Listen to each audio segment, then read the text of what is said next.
Hello, welcome back, Box1 here, and today we'll be reviewing this 2021 set. This is the Mandolorian Starship set from 2021, as I said. Comes with 3 nice figures, and a pretty nice build as well. So, without further ado, let's get into the figures. First of all, the least expensive of all the figures, and the one that came in the most sets. This guy came in, I believe, 2 or 3 sets. I forget if he came in an advent calendar, but I know he came in this set, and then one of those little foil packs or paper bags that you get in the EU, Europe, and stuff like that. But yeah, this guy's pretty cool. He's just the Mandalorian loyalist. He has some pretty nice printing. I quite like him. And yeah, he has a gunmetal gray jetpack and helmet. And under there, just a black face. No cool Mandalorian head there, but he does have some back printing, which I'll show. And this is the back printing. Again, as usual, it's just some armor, and it looks fine. Pretty good figure.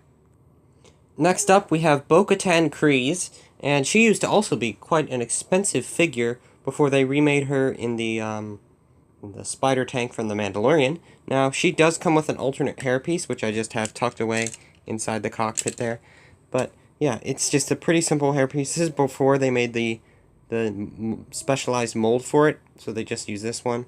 I think this was used on Nia, if I'm not incorrect there. But yeah, she has the twin blasters, of course, and she does have an antenna, gunmetal gray jetpack, blue helmet this time, and she does have a special face like that, as well as an alternate face like that. She does have some back printing, which I will show. Again, just simple Mandalorian armor there. But I do like this figure. I'm going to show her with her hair on. And that's what that looks like. Pretty good. And yeah, just a pretty good figure overall. I think the other one that they made, though, it had arm printing. It had basically everything. It was a different color as well. It was way better. But for the time, this one was pretty good. I say for the time. It was 2 years later they made the next one. But yeah, pretty cool. If you actually might as well compare the two. And you can see the clear upgrade that LEGO has made to this figure from this 2 years before to this one, which looks miles better. And it comes with that very nice new color helmet, as well as, of course, the arm printing. And just is overall a better figure with that new hairpiece as well, specially molded for that character. That's rare that you see LEGO actually improve on something like this. But yeah, pretty cool. I do quite like both this guy and this one. But obviously this one that came out a couple years later is much better. If you do want a review on the other set that newer updated one came in, I also just recently posted that to my channel. Final figure, this one is really cool. And he's also quite expensive. This guy, I'm pretty sure now, is pretty high price on the aftermarket. I remember when he came out, he was really, really cool, and he's still cool today. I think he uses the same helmet mold as the Armorer, but I may be wrong. She may use a specially molded one. And then he has, of course, those red markings, and I think he has a face print. Yes, he has that face print, but he does not have an extra hairpiece. He does have back printing, so we're going to do that. And of course, he has the back markings with the Darth Maul Sith tattoos on him, which is pretty cool.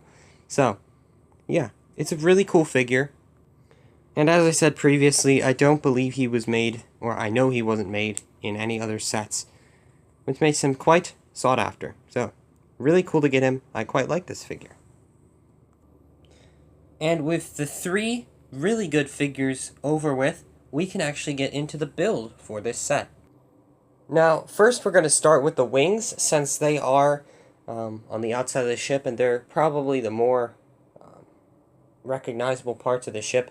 It has these very nice angled designs using some, as I previously, wedge bricks and angled bricks, as angled design would suggest.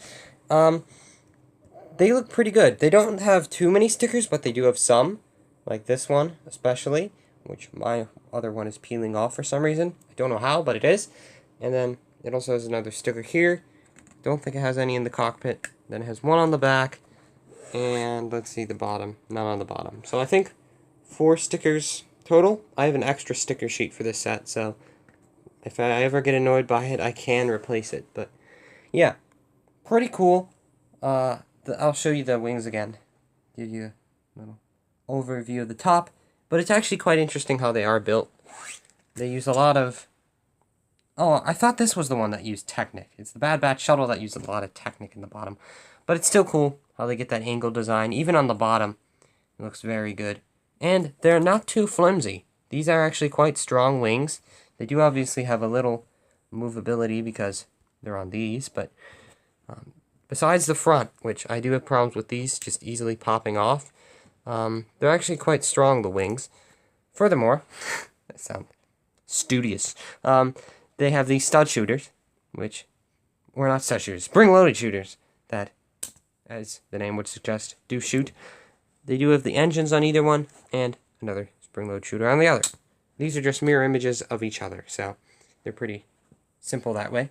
They do both attach to the actual body of the ship, which I'll show off next. Show the bottom first. Has some landing gear. Not really too much to speak about there, but it does have landing gear. You can see that little function there, which I'll talk about in a second. And then it has a back turret as well, which doesn't have much detail, but it can move, I'm pretty sure, 360 degrees or whatever you'd call that. But yeah, it's pretty nice, the build. I do quite like all the angling and stuff. I'll show you more of the top. And then getting here, you can see there's 2 little cannons on the front. Stud shooters on the side, which do kind of detract from the sleek look of it. But you can really just pop those off and put a plate there if you don't like them. But they shoot, obviously. They're stud shooters. That one didn't shoot far because of these, but those can move out of the way. And it also can see 2 figures in there, so that's kind of interesting. I'm going to put these 2 in there. And as you can see, you do have to kind of lay back the one figure in the front, so he's kind of just laying back on her right there, but the other figure can sit up straight.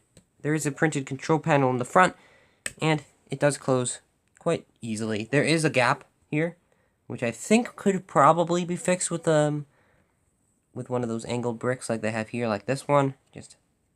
Or maybe there's a shorter one that's this. I think relatively the same length, but it only is 2 wide. I think that would work. I wish Lego did that, but there is a panel gap there, or a windshield gap there. But yeah, it is a pretty nice build. I quite like the build, and it has some functions as well, some play features, you may say. You can actually flip these wings up. You may have seen the hinges before, those tension hinges, to be in landing position, and that's what it would look like when it's landed. It does kind of look a bit odd because the bottom of this is anti-studs only. There's not really any plates or anything, or the inverted tiles. But yeah, it looks fine, looks how it should.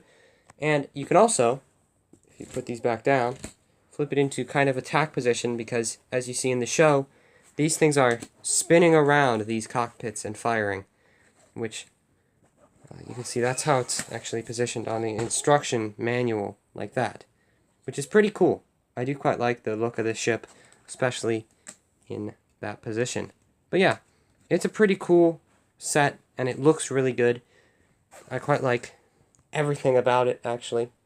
I think the play features are good, and the figures are great, and, well, I guess we're kind of in the opinion segment now, without even the pause, but yeah, I quite like the whole of this set. The only thing I don't like is, what was it? Yeah, the stud shooters. Stud shooters I don't like. The anti-studs are a bit unsightly when you have it landed, but other than that, I quite like the look of this ship. I think it looks great. I think it's a fun build as well. A bit repetitive with the 2 wings, but fun build nonetheless. And pretty good with the figures. And sorry if in this video I was sounding a bit discombobulated. It is extremely hot, and I can't really turn a fan on because that'll ruin the recording sound. So I'm living with it. But I quite like this set. I will tell you a fun story before we go. You can leave if you want now, because you already heard my opinion. It's a great set.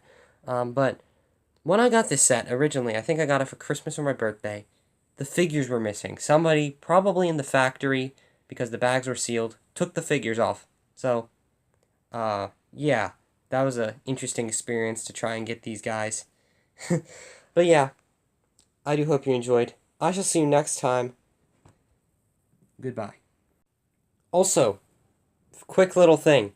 If you do want to have it landed on display, but you don't want the ugly wings, you can actually take off the wings and switch them around upside down to have the studded area on the front. So, yeah, pretty cool.